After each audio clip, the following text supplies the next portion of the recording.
Well, here we are in central London with, of course, Kevin Pietersen, but he's not in whites, he's not in one-day pyjamas. We're in a hair salon. KP, you better explain yourself. What are we doing here? Yeah, well, Brill Cream's come up with a fantastic idea. They've opened it to the public, and they've got a barber shop where I whip around and have a look at a few hairstyles. I've cut some hair today. It's just a different way of mixing with the public, which is fantastic. Mixing with competition winners and also people coming in and having opportunities to get their hair cut. When you say cutting some hair, you've not been cutting some hair, have you? A couple of people's hair, yeah, not very well. So there's plenty of great stylists around which have done the job after me. They've just fixed up my mishaps. So people who come in and they're leaving saying, "Oh, guess what? I had my hair cut today by Kevin Pietersen," which three of them can say it. Really? Three of them probably wouldn't say it because they've left with poor hairstyles. So, I mean, I was just trying to work out the pluses if you're a huge cricket fan, fantastic, but the minus is they've got to live with that haircut now. Correct. You're only 2 days away from a good haircut though, aren't you?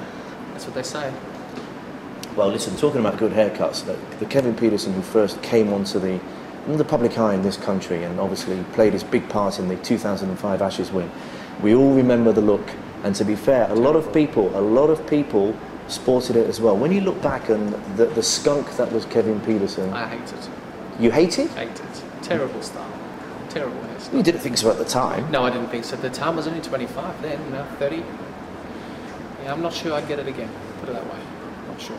Well, a lot of people sported it for a while. It did become the Pietersen look for a while. A lot of kids got chucked out of school. And yeah, it was terrible looking back at him. Horrible pictures. When you look back at stuff now, horrible pictures. So when you sort of see you sort of smacking 150 at the Oval and basically taking my helmet off and celebrating, that's the bit that goes bad, yeah. Terrible, yeah. Cricket was all right. Oh well. Poor.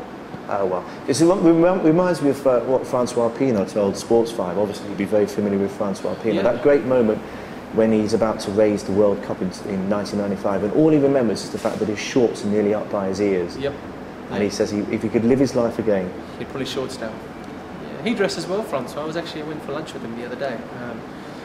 He dresses well now. He's obviously learned from his mistakes, as we all do. I've got a short back and sides now. Well, you've not only got a short back and sides, but you've also got an 8-week little boy called Dylan. First of all, Dylan. I was just trying to work out Bob Dylan. Dylan from the Magic Roundabout. No, just a favourite name. Just a favourite name.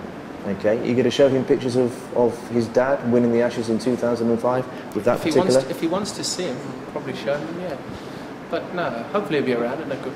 Well, not hopefully he'll be around, but hopefully I'll be playing at a good level in 4 or 5 years, and he can come down to the cricket and see his dad messing about. Yeah, I'd love that. Now it's only 8 weeks, but tell us about fatherhood. What's it done for you? Changed perspective on life, calmed me down, chilled me out. Just everything's slowed down now, and he's the be all and end all.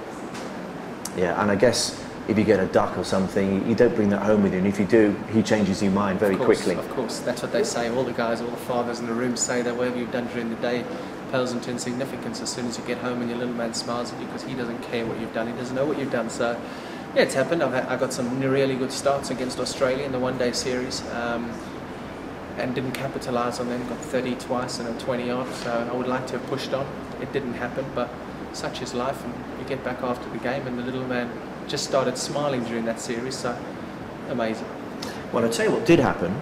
You were part of an England team that became 2020 world champions. Yeah. You were man of the series, and he still found time to snuck off back home, see the birth of your boy, come back and win a World Cup final. Yeah, I think probably the best week of my life. I wouldn't change that for anything, if I'm honest. The best week of my life, yeah, conquering 16 hours on an aeroplane, in and out of London from the Caribbean, flying via America, flying via Iceland because of the ash cloud. Yeah, lots of stuff happened. And it was an exciting week and a great adrenaline rush. Loved it. Wouldn't change it for anything. And the other thing as well, I mean, we've been going pretty well as a test team for a while, as you know, but not really one day, and definitely not 2020.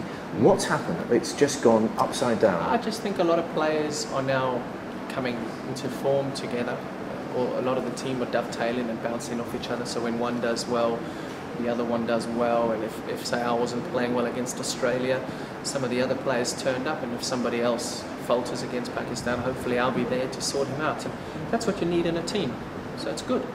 And the other thing as well is, I mean, you're not exactly Jeff Boycott. You're one of the most entertaining batsmen there is in the world. But you look at some of the shots that are going on now. Owen Morgan, not just Owen Morgan. I mean, Andrew Strauss yesterday looked like you having drunk 10 red balls. I mean, it was ridiculous. Yeah, the game's changed, hasn't it? 2020 cricket's changed the game, the face of the game, and it's great for spectators, great for entertainment. So, what happens now? I mean, obviously you've been rested a little bit, but we've got the Pakistan Test series Pakistan series coming up, and then we've got the Ashes after that, and then the World Cup after that. So, busy 7 or 8 months coming up. Very busy. I guess the danger is, you know, the Ashes are there and round the corner, back of your mind, but you've got a job to do first this summer. You've just nailed it. We've got a job to do, and that's the most important.